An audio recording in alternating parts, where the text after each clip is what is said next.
Good afternoon, everyone. Namaste. गठिया रोग, rheumatoid arthritis. Can I have my slides?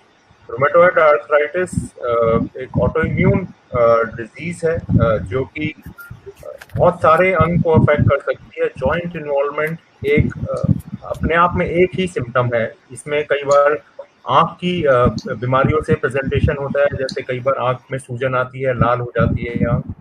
कई बार आंखों में ज्यादा इन्वॉल्वमेंट होने पे पर्दे पे असर आता है, उसमें दिखने में दिक्कत आती है, काफी सीवियर पेन होता है। इवन अगर ट्रीटमेंट ना हो तो ब्लाइंडनेस भी हो जाती है।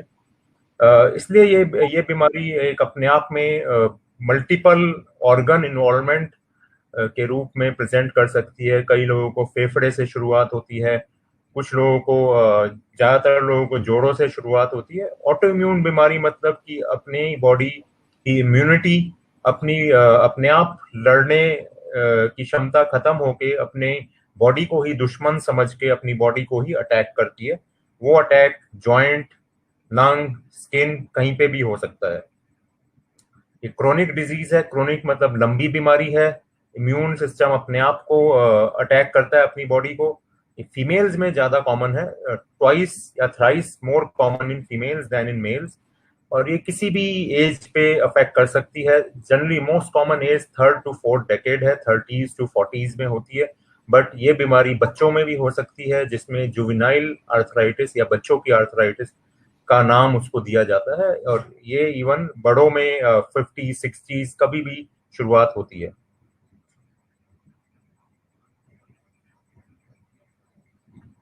तो इसके मैनिफेस्टेशन जो है, जैसे कि generally small joints, hand joints या फीट जॉइंट्स से शुरुआत होती है, बट ये फिर धीरे धीरे सारे अंग में, सारे जॉइंट्स में फैलती है। काफी बार ये जोड़ों तक, घुटनों तक ही सीमित रहती है। घुटनों से ही शुरुआत होती है और बाद में पता चलता है कि जब वो किसी और जोड़ों में आ गई कि ये तो गठिया है, रूमेटॉइड आर्थराइटिस थी। अगर हम इसका ट्रीटमेंट नहीं करते हैं तो इसमें इस बीमारी में जो सूजन आती है जोड़ों में, वो जोड़ों को डैमेज करती है, खराब करती है।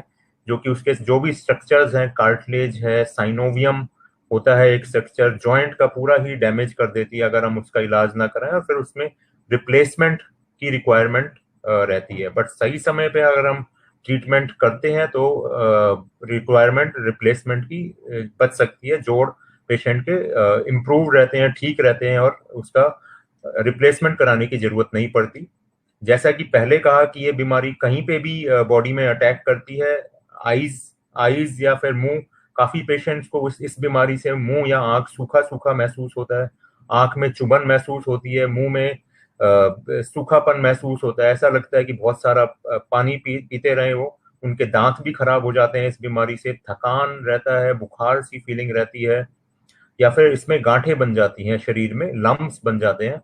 इसमें नस इन्वॉल्वमेंट भी हो जाती है हाथों में, उसमें नंबनेस या टिंगलिंग सेंसेशन या फिर सुन्नपन महसूस होता है। एपेटाइट, भूख कम हो जाती है पेशेंट की, और वजन भी कम हो सकता है पेशेंट का इस बीमारी में। ब्लड वेसल्स को अगर इन्वॉल्व कर जाए, जो रक्त की धारा है, तो वेस्कुलाइटिस, वेस्कुलाइटिस का मैनिफेस्टेशन अगर ब्रेन की ब्लड वेसल इन्वॉल्व हो गई तो उसमें स्ट्रोक या लकवा हो जाता है। आईज की ब्लड वेसल इन्वॉल्व हो गई तो पेशेंट को दिखना बंद हो जाता है। हार्ट की ब्लड वेसल इन्वॉल्व हो जाती है तो हार्ट अटैक हो सकता है। उसका खतरा इस बीमारी में डायबिटीज जितना होता है।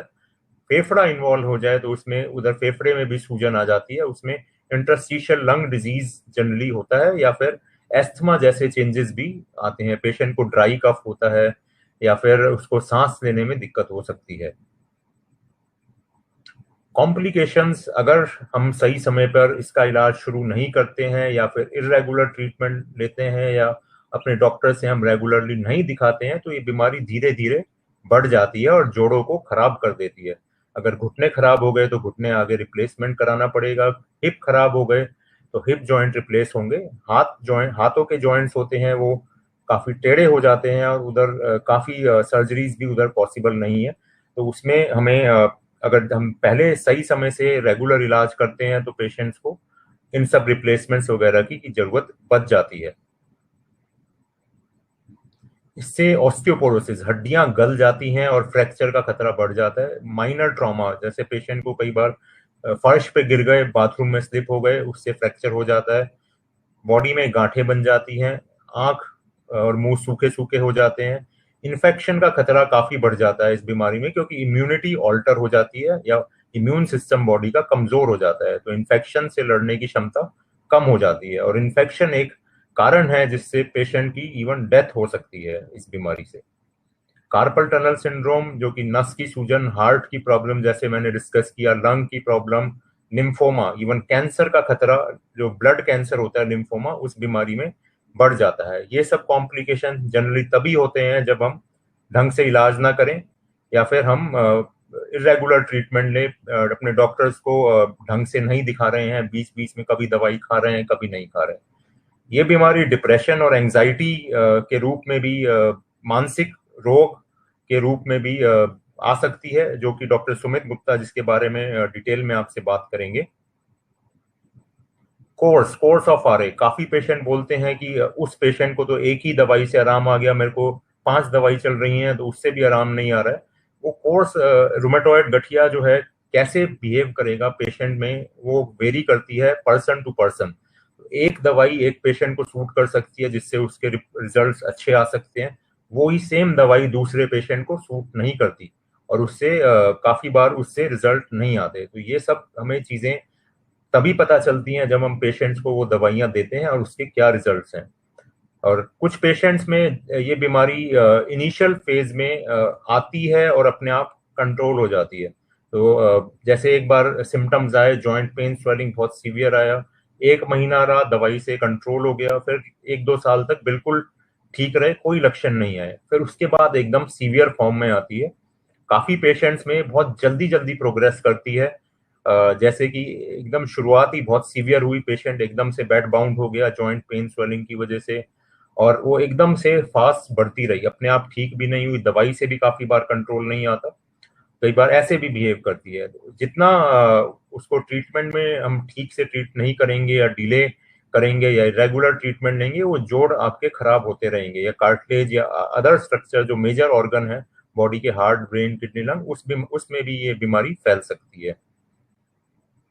जॉइंट डैमेज अगर हम ट्रीटमेंट ना दें तो वो इरिवर्सिबल डैमेज होता है जिसमें रिप्लेसमेंट की रिक्वायरमेंट पड़ती है, और उसकी पेशेंट अपनी सारी activities, day to day activities भी नहीं कर पाता और बेड बाउंड हो जाता है अगर हम ट्रीटमेंट ना करें पेशेंट का, या फिर पेशेंट इरेगुलरली ट्रीट ले रहा है, इरेगुलर ट्रीटमेंट ले रहा है, या डॉक्टर के पास सही समय पे नहीं पहुंच रहा है, और वो बीमारी और अंग में फैल जाती है, हार्ट अटैक का खतरा बढ़ जाता है, लकवे मारने का खतरा बढ़ जाता है, पेशेंट के हाथ टेढ़े हो जाते हैं अगर, या फिर जॉइंट खराब हो जाते हैं अगर हम ट्रीटमेंट नहीं करें या इरेगुलर ट्रीटमेंट लें।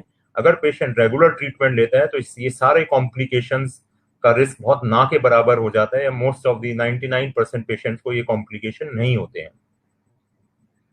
क्वालिटी ऑफ लाइफ, अगर पेशेंट ने रेगुलर ट्रीटमेंट लिया है तो वो नॉर्मल टू नियर नॉर्मल उसका क्वालिटी ऑफ लाइफ रहता है, वो अपने घर के सारे काम करता है, इवन काम पे भी जाता है।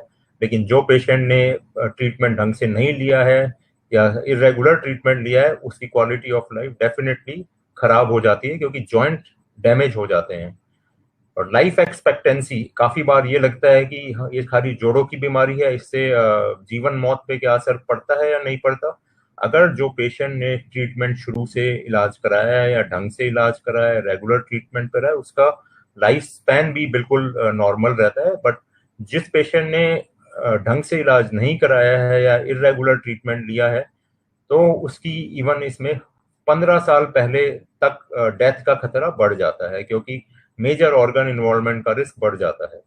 इवन कॉस्ट ऑफ ट्रीटमेंट, जो पेशेंट अर्ली और रेगुलर ट्रीटमेंट लेता है उसका खर्चा भी कम होता है, जो पेशेंट इरेगुलर ट्रीटमेंट लेता है उसका खर्चा बहुत ज्यादा होता है इस बीमारी में, क्योंकि रिप्लेसमेंट या फिर कोई और ऑर्गन डैमेज हो जाता है तो उसका खर्चा एडिशनल हो जाता है, एडमिशंस की बार बार पेशेंट को रिक्वायरमेंट पड़ती है।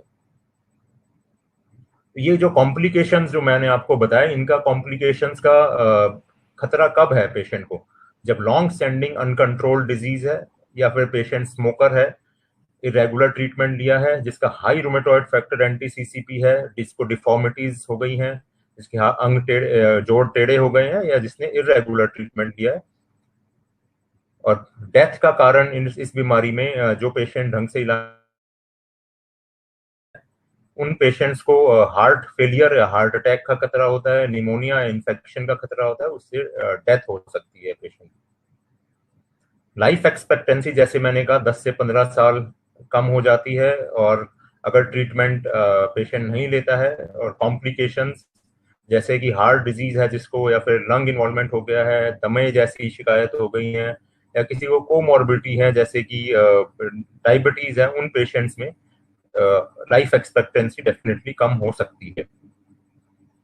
जो फैक्टर्स डिपेंड करते हैं कि जितना गठिया ज्यादा प्रोग्रेस हो गया, जितने जॉइंट ज्यादा डैमेज हो गए हैं, उतना लाइफ एक्सपेक्टेंसी कम हो जाती है। जितना फीमेल जनरली ये बीमारी सीवियर होती है, उधर मेल्स में थोड़ा माइल्ड होती है, तो उधर डेफिनेटली चांस बढ़ जाता है। अर्ली डायग्नोसिस और ट्रीटमेंट अगर रेगुलर लेता है कोई पेशेंट, तो उसका लाइफ स्पैन नॉर्मल रहता है। स्मोकर है, कोई अल्कोहल लेता है, तो उसका लाइफ स्पैन कम हो सकता है। जो मेडिसिन ट्रीटमेंट में इसके यूज होती हैं, वो ये सारे कॉम्प्लिकेशंस का रिस्क कम कर देती है। अगर आप मेडिसिन लेंगे तो हार्ट, किडनी, लंग, जो मेजर ऑर्गन है, ब्रेन हो गया, नस हो गए, इनका इन्वॉल्वमेंट जनरली नहीं होता है। और जितना जल्दी हम ट्रीटमेंट शुरू करेंगे उतना जल्दी कोई कॉम्प्लिकेशन नहीं होगा। लाइफस्टाइल मॉडिफिकेशन भी बहुत इंपॉर्टेंट है इसमें ट्रीटमेंट में। डॉक्टर रजत आपसे एक्सरसाइज के बारे में करेंगे डिस्कस। वेट रिडक्शन का बहुत इंपॉर्टेंट रोल है। एक्टिविटीज ऑफ डेली लिविंग आप क्या करते हैं, कैसे अपने जॉइंट की प्रोटेक्शन करते हैं, उसका भी बहुत इंपॉर्टेंट रोल है। वैक्सीनेशन इस पेशेंट में, क्योंकि रिस्क बढ़ता है इन्फेक्शन का, तो हम जनरली पेशेंट को एडवाइस करते हैं कि आप वैक्सीन लगवाएं, जिससे कि निमोनिया, फ्लू जैसे इन्फेक्शन का खतरा कम हो जाए। मैं कुछ आपको एग्जांपल्स दूंगा, शायद आपको इन चीजों से ज्यादा समझ में आए। एक पेशेंट है मेरे पास जो कि 42 ईयर एज पे उसका डायग्नोसिस हुआ, रूमेटॉइड आर्थराइटिस। जब डायग्नोसिस हुआ तब सिम्टम्स 1 साल के थे। उसने रेगुलर ट्रीटमेंट लिया, रेगुलर फॉलोअप पे है वो मेरे साथ। करंटली उसका कोई भी जॉइंट डैमेज नहीं है, उसका कोई भी ऑर्गन इन्वॉल्वमेंट नहीं है, वो अपनी नॉर्मल लाइफ जी रहा है, अपने काम पे भी जाता है, सारे काम नॉर्मल करता है, और खाली उसकी 2 मेडिसिन चल रही है, जिसको कि उसने रेगुलर ट्रीटमेंट लिया है और वो रेगुलर इलाज करा रहा है। उसने मेडिसिन नहीं छोड़ी है, तो उसको कोई कॉम्प्लिकेशन नहीं हुआ, और मेडिसिन भी कम से कम पे पेशेंट है अभी। एक और केस है जो 32 ईयर एज फीमेल है, उनका 1 साल ड्यूरेशन था जब डायग्नोसिस हुआ। उन्होंने इनिशियली ट्रीटमेंट लिया, आराम आया, फिर छोड़ दिया, फिर अगेन दोबारा 7 साल बाद सिम्टम्स शुरू हुए, जिसमें कि जब वो आई मेरे पास तो उनको ऑलरेडी डिफॉर्म था, जॉइंट खराब हो चुके थे, उनको लंग भी इन्वॉल्वमेंट हो गया क्योंकि उन्होंने प्रॉपर इलाज नहीं कराया, और अब वो मल्टीपल मेडिसिन और ऑक्सीजन थेरेपी पे हैं। उनका काफी लाइफ हैम्पर हो गया है, बट डेफिनेटली मेडिसिन उनका चल रहा है, तो वो उनका इस टाइम पे डिजीज स्टेबल है, but she has limitation in her life style. एक और पेशेंट 40 ईयर एज है, उनका 10 साल से बीमारी था, इरेगुलर ट्रीटमेंट ले रहे थे, जॉइंट डैमेज हुआ उनको, इवन इतना जॉइंट डैमेज है नी कि उनको रिप्लेसमेंट की जरूरत है, और उनको स्ट्रोक भी हो गया, लकवा भी मार गया गठिया की वजह से, क्योंकि उन्होंने प्रॉपरली इलाज नहीं कराया। एक 50 ईयर ओल्ड पेशेंट है, 15 ईयर से डिजीज था, उन्होंने प्रॉपरली इलाज नहीं करा, इनिशियली नी खराब हो गई, नी रिप्लेस हुए, अब मेडिसिन उन्होंने प्रॉपरली ले रहे हैं, नी रिप्लेसमेंट के बाद वो अपना सारा काम कर रहे हैं मेडिसिन के साथ, पूरी डिजीज कंट्रोल है, और वो हेल्दी लाइफ अभी मेडिसिन के साथ जी रहे हैं। इवन देखिए इसमें रिप्लेसमेंट के बाद बहुत अच्छे रिजल्ट्स हैं, पेशेंट की लाइफ क्वालिटी ऑफ लाइफ सब कुछ नॉर्मलाइज हो जाता है। अगर जॉइंट डैमेज हो भी गए हैं तो घबराने वाली बात नहीं है, इसमें पेशेंट रिप्लेसमेंट के बाद बहुत अच्छे रिजल्ट्स आते हैं, मेडिसिन के साथ अच्छा रिजल्ट रहता है पेशेंट का। इनिशियली काफी बार बायोलॉजिकल्स की भी रिक्वायरमेंट रहती है, इस बीमारी में बायोलॉजिकल थेरेपी होती है। काफी बार ओरल मेडिसिन जो नॉर्मल साधारण मेडिसिन होती है उनसे आराम नहीं आता है, तो पेशेंट्स को बायोलॉजिकल थेरेपी देते हैं, जो कि इंजेक्टेबल या फिर कोई ओरल थेरेपी होती है, जो थोड़ी सी कॉस्टली होती है, बट बहुत अच्छे रिजल्ट्स हैं, तो काफी पेशेंट उस पर इम्प्रूव करते हैं। जैसे 28 ईयर ओल्ड फीमेल है, ये भी, इनको भी बायोलॉजिकल थेरेपी देना पड़ा इनिशियली, उससे बहुत अच्छा कंट्रोल आया, फिर वो नॉर्मल मेडिसिन से ही अपनी बीमारी कंट्रोल कर रही हैं और बहुत अच्छी लाइफ उनका चल रहा है, क्वालिटी ऑफ लाइफ। अगेन एक 35 ईयर मेल है, उनका रूमेटॉइड 5 ईयर से है, इनिशियली रिस्ट इन्वॉल्वमेंट हुआ, वही ठीक हुआ, दवाई छोड़ दी, फिर ट्रीटमेंट शुरू किया, फिर कंट्रोल हुआ, फिर दवाई छोड़ दी। तो अब उनको ऐसे धीरे धीरे इरेगुलर ट्रीटमेंट के साथ उनका जॉइंट खराब हो गए हैं और उनको लंग इन्वॉल्वमेंट हो गया है। एक और पेशेंट है ऐसे ही, जैसे मैं कॉस्ट की बात कर रहा था, कॉस्ट कैसे बढ़ता है, क्योंकि रेगुलर ट्रीटमेंट से जॉइंट जब डैमेज होता है तो उसमें जॉइंट रिप्लेसमेंट का खर्चा बढ़ जाता है, या फिर लंग इन्वॉल्वमेंट होता है तो काफी बार इन्फेक्शन का बढ़ जाता है खतरा, तो उसकी वजह से पेशेंट को बार बार हॉस्पिटलाइजेशन का रिक्वायरमेंट रहता है। तो इसलिए कहते हैं कि किसी भी बीमारी में या गठिया में जब आप अर्ली ट्रीटमेंट, रेगुलर ट्रीटमेंट कराएंगे तो ये खतरा ऑलमोस्ट ना के बराबर हो जाता है और आपका पेशेंट का कॉस्ट भी कम हो जाता है ट्रीटमेंट के लिए। कंट्रोल ऑफ डिजीज या रेमिशन डिजीज पे क्या क्या फैक्टर्स डिपेंड करते हैं, जितना जल्दी इलाज कराएंगे उतना आपकी बीमारी कंट्रोल रहेगी, उतना ही कोई डैमेज नहीं होगा, उतना ही कोई और अंग इन्वॉल्वमेंट नहीं होगा। तो अगर शुरू में ही आप लेट आ रहे हैं, जब बहुत सारे जोड़ इन्वॉल्व हो गए हैं, तो डेफिनेटली थोड़ा कंट्रोल करना बीमारी को मुश्किल होता है। ESR CRP अगर बहुत हाई रहते हैं तो भी इनिशियली कंट्रोल करना मुश्किल होता है बीमारी को। और अगर जब आपने फर्स्ट टाइम डॉक्टर को दिखाया है और डायग्नोसिस हुआ है, उस टाइम अगर जॉइंट डैमेज नहीं है तो बहुत आसान होता है बीमारी को कंट्रोल करना और जनरली कॉम्प्लिकेशंस नहीं होते हैं। जो पेशेंट रेगुलर अपने डॉक्टर के साथ फॉलो अप करता है, जनरली ये देखा गया है वो पेशेंट बहुत अच्छा रहता है ट्रीटमेंट पे, उसके जॉइंट भी डैमेज नहीं होते या फिर और अंग इन्वॉल्वमेंट भी नहीं होते। थैंक यू, नमस्ते।